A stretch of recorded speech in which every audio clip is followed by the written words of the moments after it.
Well, good evening, everyone, and welcome. I'm Chris Dodds, Executive Director of the Museum of the Rockies. Tonight's event is Energy Resilience in the European Union and is part of the Montana World Affairs Council's Distinguished Speakers Program. This program is part of the first annual EconoQuest Conference for high school students, which was organized in partnership between Gallatin College, Montana Photonics Industry Alliance, Montana World Affairs Council, and the Department of Commerce. The Museum of the Rockies is pleased to partner on this program. Yesterday, students from EconoQuest got to tour the museum and experience our planetarium. We were able to offer the students free admission through our Opening Doors program, which helped to cover transportation costs and admission for all Montana students. It is a pleasure to have all of you here tonight. We hope that you return for many more programs and to see our exhibits, including the current traveling show, Solica Women Warriors. And now, I'm pleased to turn the floor over to Chris Isloff, Executive Director of the Montana World Affairs Council. Chris.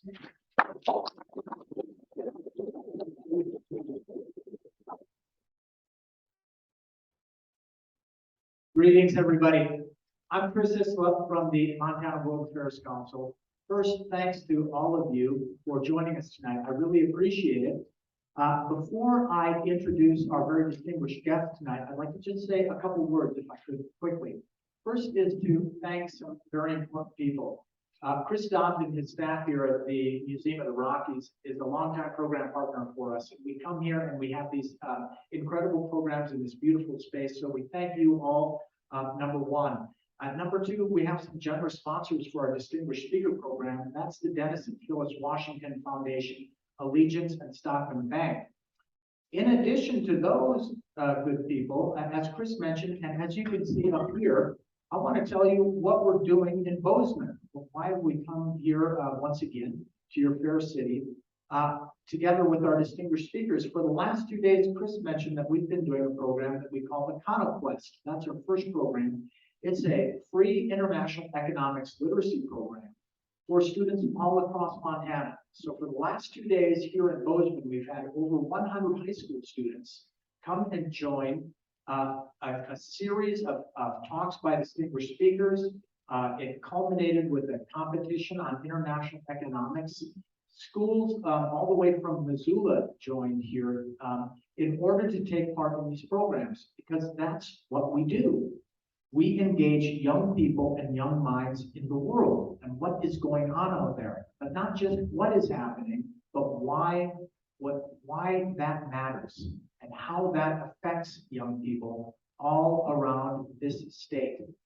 Because as you well know, in a lot of our schools, we're facing a lot of constraints, budget constraints, time constraints. Our educators are doing the best they can. But to fill in this very important gap on international education, the Montana World Affairs Council does programs completely free of charge across this state all year round. Thousands of Montana kids take part in our programs.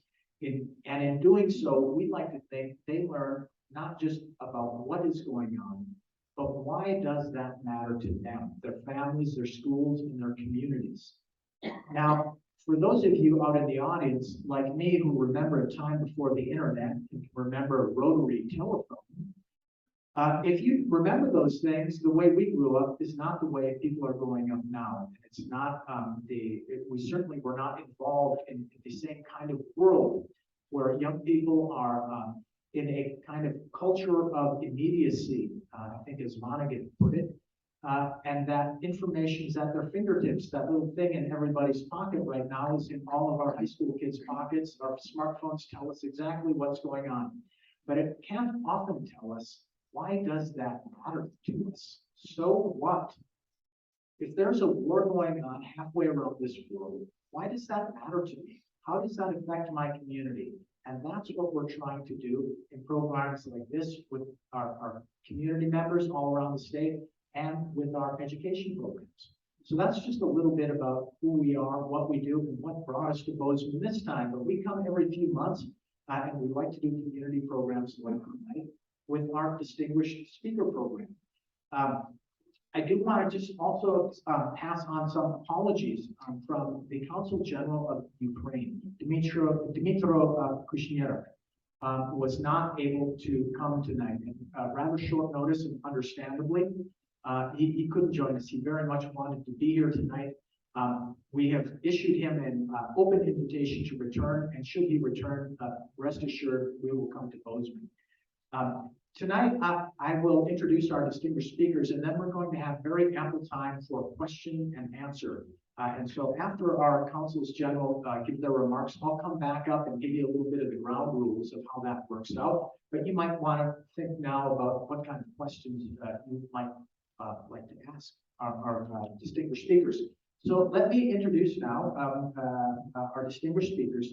On my immediate right is Pedro Pinto. He is the Consul General of Portugal in San Francisco.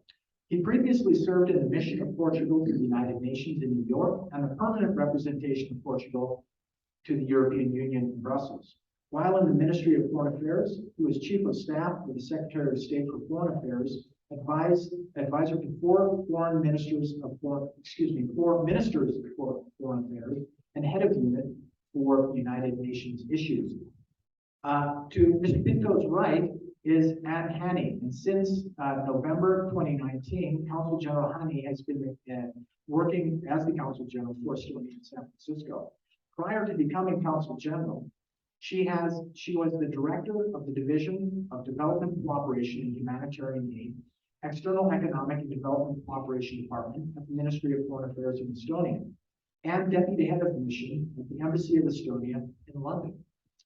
And to her right is Oliver Schramm, Consul General of Germany. He took up his post for the Western United States, based in San Francisco, in August 2021.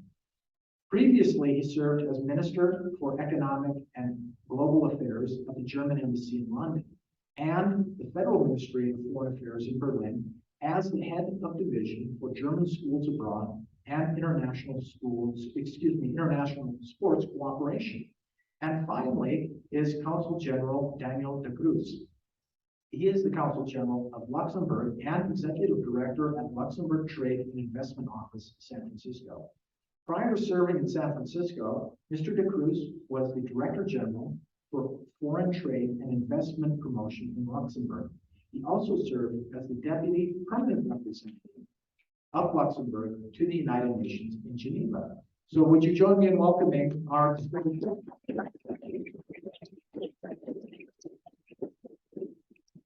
maybe just to kick things off a little bit, and then I'd like to hand it over to each one of you for a few minutes of remarks. But as you all know, in late May, the European Union formally adopted sanctions banning oil imports from Russia in response to its February invasion of Ukraine. This effectively cuts around 90% of oil imports from Russia to the EU by the end of this year. This action has highlighted the need to rapidly scale up renewable energy sources in an ongoing transition away from fossil fuels.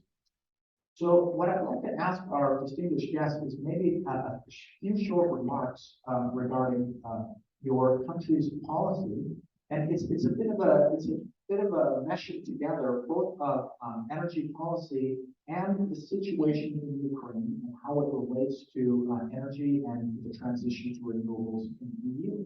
So maybe I'll just go to you, Consul General Pinto, if you would start us off, please. Thank you, and thank you very much, all of you, for taking the time to be here with us. I hope we don't disappoint you. I know there's a coffee on the end. So I hope you don't. It's worth it. Anyways, it's a pleasure. And earlier today we had the discussion with some high school students on. It was essentially on the Ukraine issue, not so much on the energy, but combining both.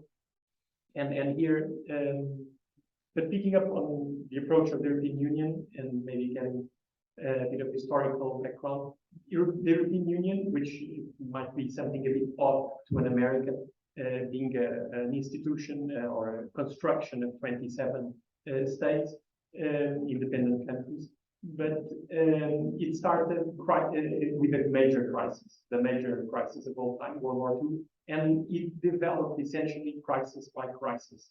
And in the last 10 years, we've had several ones, 10, 12 years, the financial, the migration crisis, Brexit, COVID, and now Ukraine. And on each of these crises, it was a test to the unity and the capacity of the European Union. And in my opinion, we've been able to overcome the challenge and get out of it stronger than we were when we got it.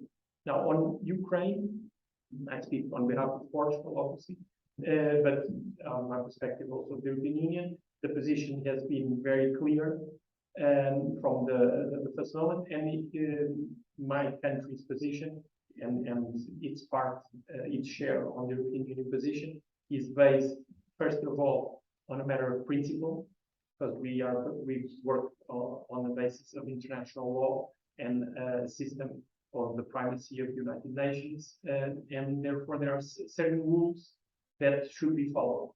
And if those rules are broken and with impunity, then we will be in a big problem. Secondly, a matter of solidarity, because this is if something happens to a country with whom we have close relations, and it affects countries that are members of the European Union, then although Portugal is pretty far from Ukraine, it's essentially the example I use is if there is a crisis close to Boston, but you are living in San Diego, so it's not so close, but your partners are very, very close to it. So it's a matter of solidarity with the European countries that are closer to it and that suffer a stronger impact, but also with Ukraine as a sovereign nation that deserves all our respect and solidarity. And thirdly, out of self-interest, because it's not good for any country in the world to have instability. And if this becomes a practice violating international law, then we're all in a big trouble. So the European Union and Portugal, fully aligned as the other 26 states, has been very clear on its position, be it in terms of political support within certain principles that were defined, also military support, humanitarian support, economic support, and already foreseeing the next step, hopefully when this war ends as soon as possible, also the recovery, support to the recovery of Ukraine and to support all the Ukrainians on their getting back, hopefully as soon as possible, to normal life. Then to follow the orientation of our moderator, the impact that this had on energy.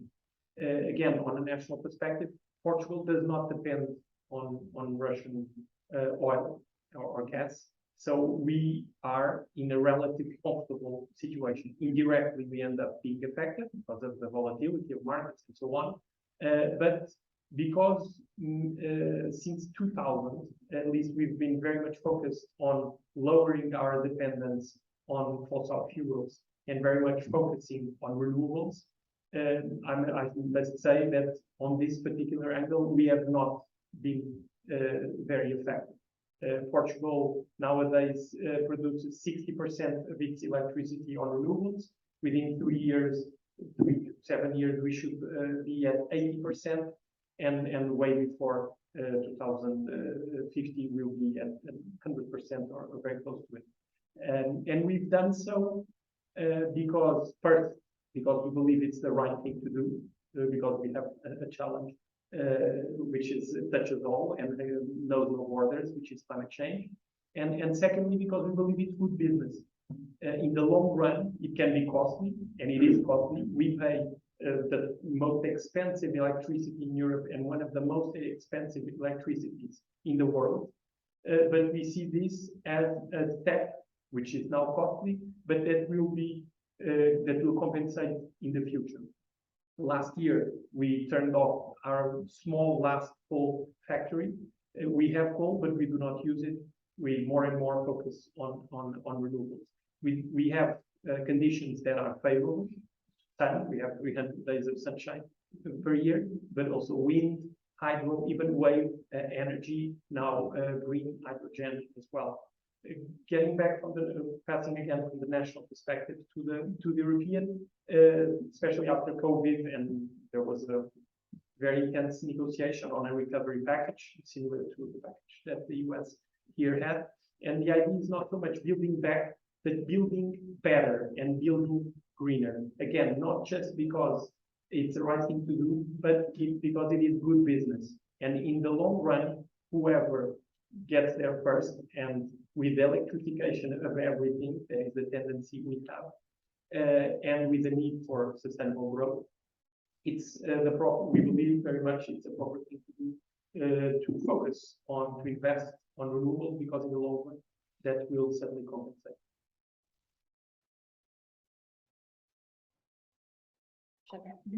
Okay, I am from Estonia. My name is Anne, and I'm not going to repeat what Pedro already said about the European Union perspective, because I completely agree what you said.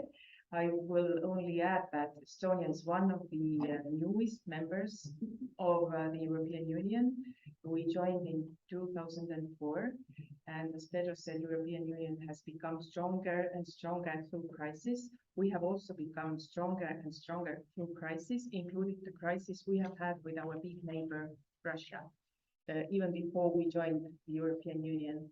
And coming to the energy issue and dependency on Russia's resources, we have learned from each and every crisis we have had with Russia, and knowingly reduced our dependence on Russia, be it on trade or on energy. And by now, we have one of the lowest dependency rate on energy resources in the European Union. Having said that, we do have our own resources we are using for producing energy, and they are not that green. So we don't have many natural resources in Estonia. We have one major resource, which is oil shale. And this has been for a long time the resource for us to produce our own energy, and we can be self-sufficient actually. But we also do know that we need to transition towards greener economy and renewable energy. And by now, 1/3 of our energy is coming from renewable resources. We have increased our biogas and biomass resources, and we are not that dependent anymore from outside sources. Our government has ambitious goals. As in the European Union, we are also aiming to achieve 100% clean energy by 2050. But by 2030, our government has set a target to have at least 65% of our energy produced from renewable resources. And the gas we are using for energy is less than 10% of our energy consumption. So this is pretty low. And the biggest challenge, I would say, at the moment in Estonia is the price of the energy. Not that much of the resources, although we know that we need to move towards greener resources quickly, and we are doing it. We do not have that much sunshine as Portugal does. Surprisingly, there are really many solar power plants in Estonia, but they are tiny. They are mainly household owned for families. But we are speaking about waking up Estonia's wind power tiger. And we do already have some onshore wind parks, and there is a huge potential for offshore wind parks. It does take time, but I think that in less than 10 years, we will have enough energy from offshore wind parks so that we will also become a provider of energy for our neighboring countries. So this is shortly about Estonia. All right, I think it's my turn now. Boy, are we in the crosshairs of the energy questions generally.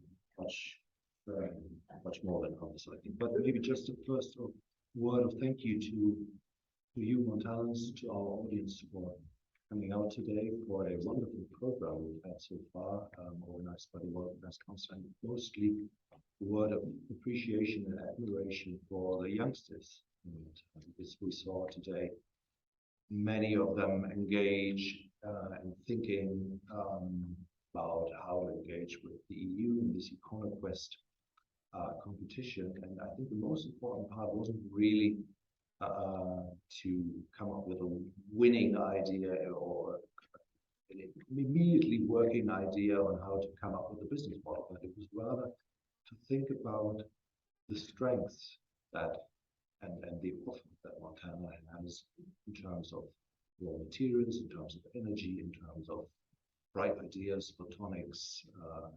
LiDAR, talking about things I never will understand, but all this stuff we have been presented with.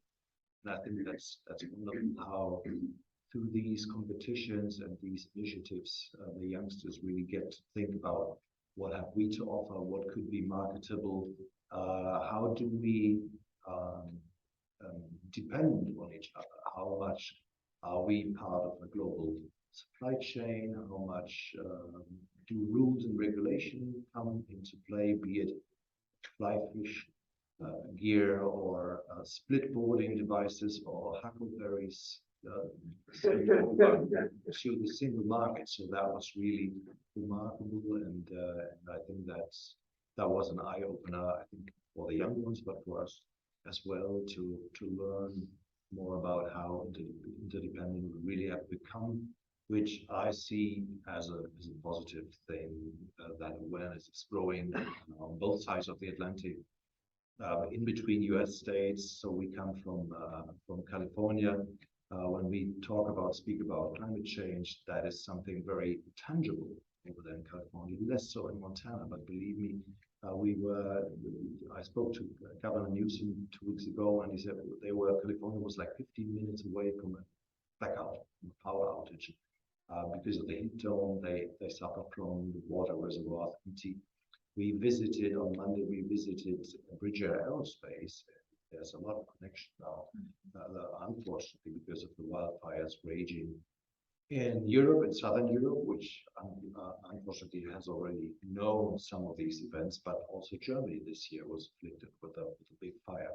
So it's time we move together, we get together more, and we see what we can offer to each other. And contrary to that, of course, we have to touch upon the war raging in Eastern Europe. A word in Ukraine today is a special day for German politics. So our federal president, Frank-Walter Steinmeier, has traveled to Ukraine, to Kiev today, to meet with President Zelensky.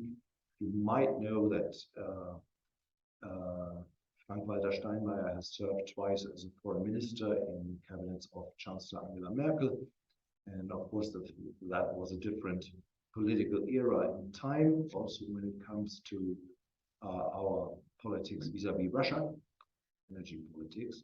So that made for an interesting meeting, I think, and talk today. And Frank-Walter Steinmeier has assured to Ukraine Germany's sustained support. He's announced further deliveries of new weapon systems to help Ukraine reclaim more of the lost territory. And you might have also seen that our Chancellor Olaf Scholz has acted very swiftly. So when on February 22nd, when the attack occurred on February 24, he gave that speech talking about a turn of the times, the Zeitenwende. We have changed our constitution subsequently in a very short time span. And we've put aside a big fund, 100 billion euros, to create, to help make a difference in terms of our defense posture, which was lagging and lacking over the past years quite considerably. So that's a big change.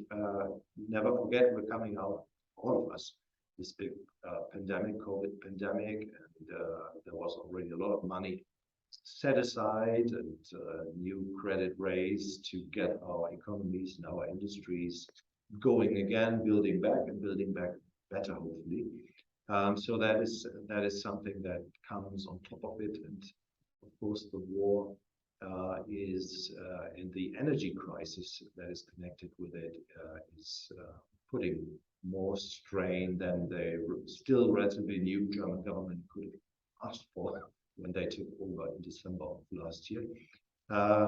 Second point I wanted to make about Ukraine and today was not only the visit of Steinmeier to Kiev, but also a big conference started in Berlin talking about reconstruction of Ukraine, should hopefully at a date soon to come, the war end, and then of course the really big challenges come about, so much infrastructure lost, and also supply chains, important supply chains. We must not forget that Ukraine is a really important supplier, be it in terms of grain, food, agriculture, but also in technical issues, assembly. Volkswagen had to stop car production for 3 days because some of the vital parts were being assembled in Ukraine. So it's all, you see again, it's all so much connected. So that is our support is continuing, it's going on, and a part of that support is of course also weaning us off and hoping to wean us off soon from Russian energy supply. You know, of course, that we had quite a much higher dependency on Russian energy supply than other EU member states, and 55% gas, 50% oil, I think, and 35% coal. So that has all come down considerably. The two Nord Stream pipelines are out of the equation now. So number 2, Nord Stream 2, never came to function. It seems that in order to also not have us the rest of what was in the pipeline already, some Russian sabotage commandos prefer to blow up underwater the connection. So we had a lot of methane coming out in Danish waters. And Nord Stream 1 is now not being provided with gas, so that's completely shut off from the Russian side. And what the previous government already started to undertake, that is raise the percentage of renewables in Germany since the catastrophe of Fukushima happened. The groundbreaking decision was taken that Germany should go out of nuclear and should raise their supplies in renewable. That has come on top of it. So at the moment we have come a long way, and quite a good way, but now we have to considerably speed up raising our level of renewables. We stand at the moment at 50% renewables, which is quite a good result. The German government has come up with a law proposal, with a law around Easter, the Easter package, to speed up this effort. So now they want to reach 80% by the year 2030, and 2035, possibly 100% when it comes to electricity, production of electricity. In terms of fossil fuels, we have now had to urgently and quickly switch and look for more different suppliers. So Norway and the Netherlands stepped up to the plate. Our Minister of Economic Affairs traveled to Qatar. We are actually building at the moment, currently building 3 LNG terminals in the northern part of Germany, around the Elbe River. And we are also setting up floating LNG terminals to get some, also from the US, some supply. But as and our gas storage is quite almost at 100%, so 97.7% full. But still, of course, you want to guarantee for a population of 83 million and the largest economy in Europe that somehow not only get through winter, but possibly guaranteeing also stability in terms of supply for the industry, but also for private for our citizens. So we have to do more, and so the package also contains measures regarding saving energy, energy efficiency, and that when we, of course, try to enlarge the basis for renewables, you at the same time you have to also invest into infrastructure, because that means more demand in electricity. If you change from gas to switch to electricity, that is something you have to consider. Otherwise, the whole network would not hold it. Luckily, by now the French nuclear power plants, most of them return to work again. So we also get gas supply from France. We will deliver electricity, surplus electricity to France. So we hope for a mild winter, and that's where we are at the moment. So there's a lot on our government's plate, many things we have to do in parallel, and we have to tackle. But I think the reaction has been quite swift and yeah, unavoidable, but quite decisive. So I'll leave it at that. Greetings, everybody. Very pleased to be here. Very pleased to be in Montana and invite you to share what Oliver's eloquent appreciation about our stay here. Being based, all of us in San Francisco, there's so much to do in the Bay Area already, but it's always very inspiring to go out of California, California, and to see different states, to see what's done in other states of our jurisdiction, and to see the diversity of the country. So many things have been said, so I just like to compliment what more from my perspective, from investment perspective. I think Chris mentioned one important decision made, but we have to add that this decision is a milestone. But there are almost meetings every week at the level of various ministers, the Minister of Energy, a lot of Ministers of Commerce, and I would say last week the situation is completely important, and to have to adapt the situation and to see how to tackle these two main issues: the security of supply and the soaring prices of soaring energy prices and the damping of energy prices. So the main aim or challenge is actually with of course to diversify the supply and the source of energy from, but also to coordinate, how to see to have this exchange, cross-border exchange in case of emergency between countries of energy funds, but also the demand, the demand reduction. So the voluntary demand reduction of 50% basis to see, okay, let's try all together to reduce our energy consumption.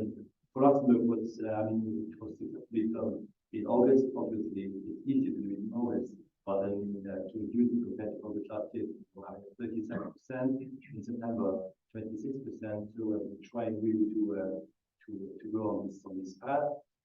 And then, the specific measures taken about Luxembourg, the overarching aim would be to reduce by 55% of green emission by 2030 by doing mainly energy efficient buildings.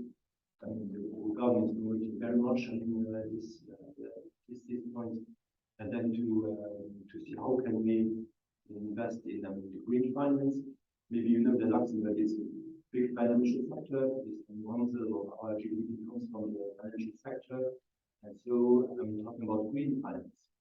The idea would be really to get 20% of the flow, the monetary flows, who comes to the Luxembourg Financial Center, to redirect it in green finance. That's by 2025. It's another point we really push hard for. And then comes transportation. Massive investment in clean transportation. And just to tell you that Luxembourg is the first country to offer free transportation for means to the country. Of course, it's easier to do it in a country of 999 square miles. But they did it, and that's working very well, and that's really great initiative. So many things have been done. Still a lot to be done. Obviously, we noticed also for some industry it's quite difficult. There's some setbacks because they were on this green transition, and then they have to turn into fossil energy again. So it's still work in process and very challenging. But yes, we will keep time for some questions.